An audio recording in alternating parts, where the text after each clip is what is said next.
مصطفیٰ کے غلام حضرت سعد بن ابی وقاص قادسیہ کی جنگ کے لیے نکلے، رستے میں دریائے نیل آ گیا۔ حضرت سیدنا سعد بن ابی وقاص اب کہاں سفر طے کر کے آئے، کہتے ہیں پتہ ہی نہیں تھا کہ دریا آ جائے گا، اب دور دور تک پل کوئی نہیں۔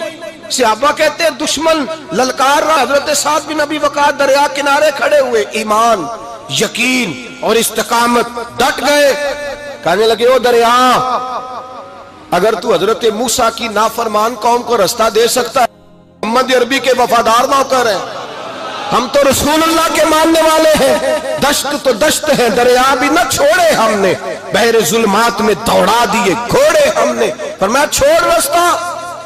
صحابہ کہتے ہیں اس وقت ہم نے نعرے لگائے جب دریا نے رستہ ہی چھوڑ دیا۔ کہتے ہیں پھر اللہ رسول پر ہم ذکر کرنے لگے، درود پڑھنے لگے، دریا سے رستے بن گئے۔ فرماتے ہیں 10,000 کا